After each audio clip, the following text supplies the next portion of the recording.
All right. Okay, communication. Okay, so we understand we're starting unit two now. Unit two has is about human resources. Okay, unit two, HRM. And the very first chapter in HRM is communication. Okay, tell me, why do you think communication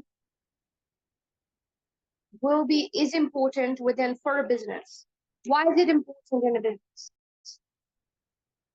What kind of communication are carried out in day-to-day um, activities in a business? What do you think I guess happens? it's important because, okay, so for if a business is growing and it has, it has different branches and everything, but if they don't have any communication as to, what's happening and everything, they might, go to diseconomies of scale, right? Okay, fine, very good. Um, I like that. right? Okay. But I don't know, maybe yeah, that's all I have. Uh-huh. Okay. So we need to know what's going on, what's happening. All right, okay. Anything else? Not much. Okay. So if I asked you to define communication, how would you define it? What is communication? Uh, I uh I guess I'm not sure. How would you describe it? Just like talking, I guess? Yeah. Okay. So you could say Conveying your transfer. message? Okay, very good. Transfer uh, a message or information. It could be from one person to another person. It could be one person to another group. It could be one group to another group. It could be anything, right? So Yeah. it's transfer information between two people, right? These two people in communication, they are the person who is sending the message is obviously called a sender, and the person who's receiving the message is obviously called a receiver,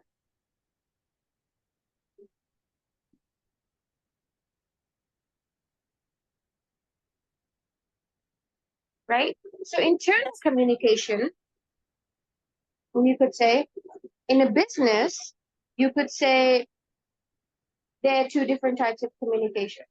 Let's, there are going to be a lot of more sub branches, but let's go step by step, right?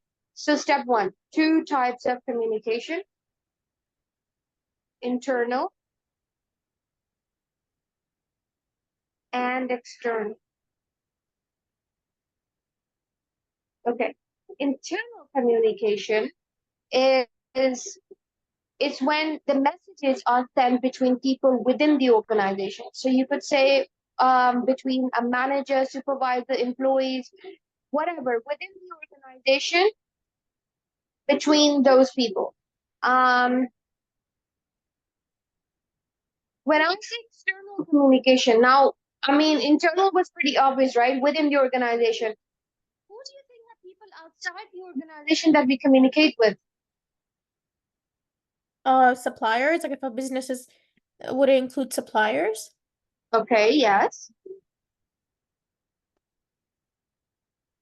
Customers. yes, Um, I don't know, that would be for outside, no? yes, absolutely. So we have customers. Even marketing is communicating. After sales service, customer service, all of that inside the organization communication, suppliers,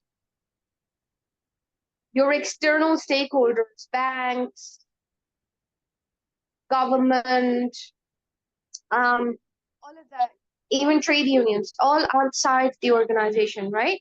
Yeah. Okay, are we clear on internal and external? Yes. Okay, moving further. Let's do this.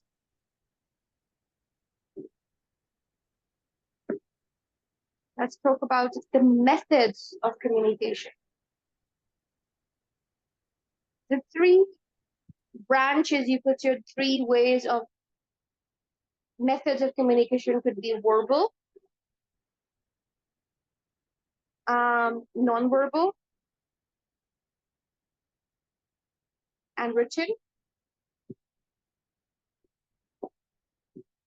Okay, verbal communication is through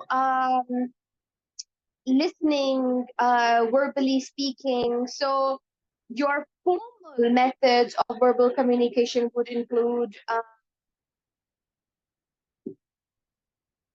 we go further breaking them down, informal and informal. Uh, Formally, you would be talking, a communication between the manager and employee would be formal, but communication between the subordinates would be informal. So a formal communication could be with through meetings. It could be through interviews, which is verbal, of course, presentation, training, or lectures. And informal could be face to face, having a regular telephone call, on WhatsApp or whatever as well. You can also have a conversation, maybe in the kitchen or with anybody in the staff. So informal, verbal would include these. Non-verbal include, again,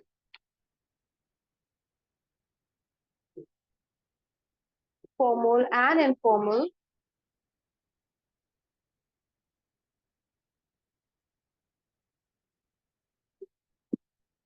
Formal would again include, these are your pictorial sources, your visuals. So you could say diagrams, or you want to show, like, let's say it's compare the sales of last year or over the last 10 years. So graphs,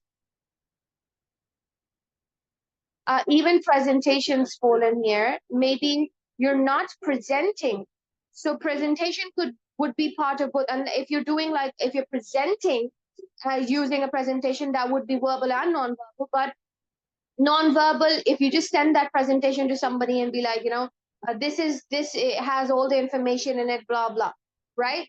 That would be non-verbal. It has all the pictorial sources, even notice boards, memo boards. Those are your non-verbal. And in you could say gestures, the body language, whatever you observe to see, maybe somebody is nervous, somebody is so and so. And then again, in our written, we have again formal, and then we have informal. Okay, so in written, you'd say reports, letters, emails, brochures, anything. And informal would be text messages, WhatsApp, or any instant messages. Okay, so this is just basic general stuff, which, is simple, basic. Any questions on this? No. Okay, now let's go in deeper. Verbal communication has its own benefits. Like, when you're verbally communicating, you can, because it's done on the spot. So let's say it's quick. You get an immediate feedback. So that leads to effective communication. That leads to two-way communication.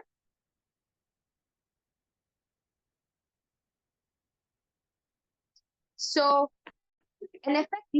Let's give you actually a visual of an effective communication. So effective. The difference between communication and effective communication is the sender is sending a particular message. So step one would be to, okay, they're both green. Choose an appropriate method of communication.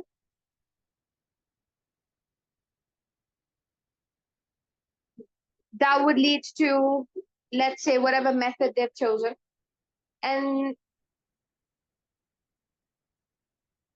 then the message, when it's sent to the receiver,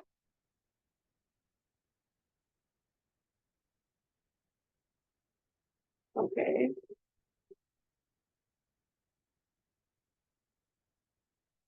sender, it is actually when they send their feedback or their response that leads to effective communication. Communication that is one way is not effective. Once the communication is two-way, that is an effective communication. When I say effective communication, successfully getting the message across and having the other person actually acknowledge, absorb, understand the message the way you had intended to deliver it. So you might mean something as a joke, but maybe somebody might get offended and may take it not as a joke. That would not be effective communication. That would be miscommunication, right? So with verbal communication, we have the advantage that we get an immediate feedback that leads to two-way communication. Hence, we have effective communication. That's better.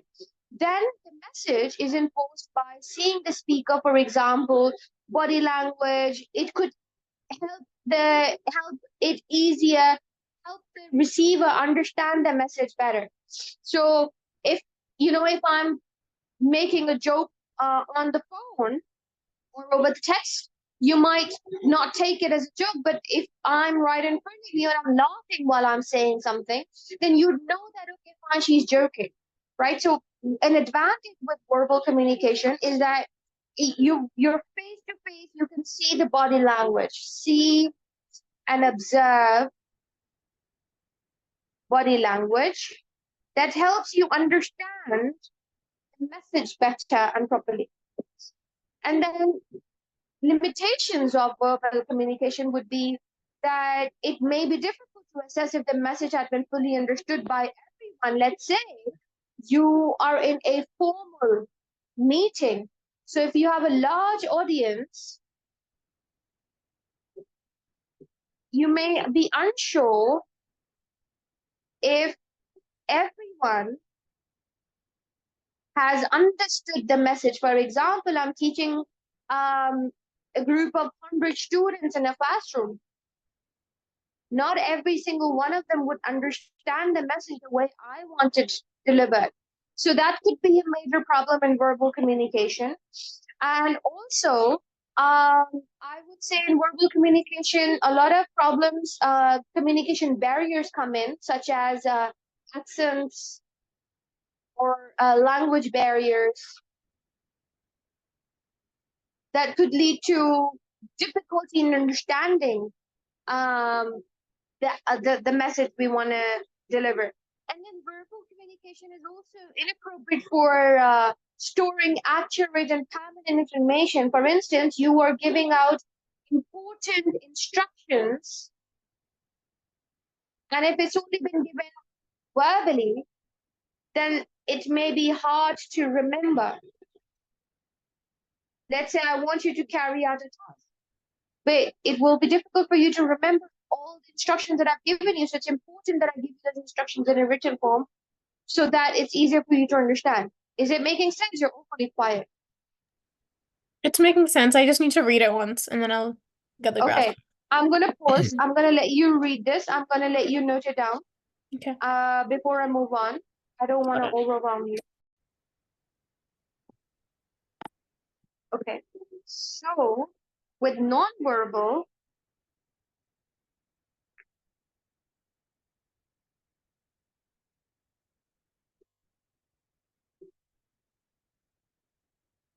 Nonverbal has its own benefits where you can present the information in an attractive and appealing way that can get the attention of the audience, especially if you were trying to, pitch in an idea or a marketing strategy, or you're trying to give a lecture to students, whatever. But when it's attractive and it's appealing, it encourages people to look at it.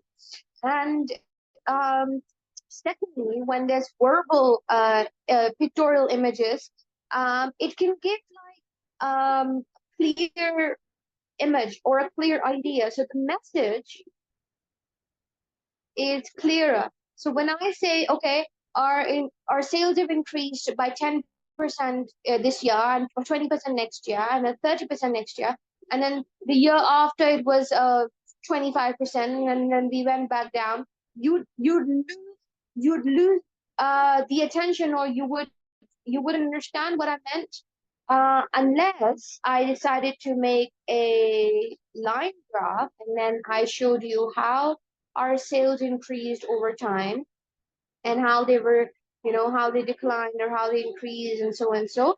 So this will give you a clear message, a clear idea to illustrate the point that I'm trying to make. So that makes nonverbal communication an effective way of communicating. On the contrary, with nonverbal communication, your feedback is limited or does not exist, which means that is a major lack of effective communication. And especially if the, charts or, graphs are complicated, it may be difficult for the audience to understand. So that will lead to failure of actually delivering the message and a failure of effective communication. And then written, for written, your advantages, a major advantage for written is that you've got hard evidence, hard evidence. So if I say that, I did teach you this topic and you're like, no, you did not, I will have the notes and I'll be like, okay, here are the notes and this is what we've already done and we did this on this day. When you send an email or maybe a warning um, through email or letter or whatever, there is hard evidence telling the, employee of whatever it was. So it avoids disputes and miscommunication. When there is detailed, long information and it's shared through written means of communication, it is very supportive, you could say, in remembering the details.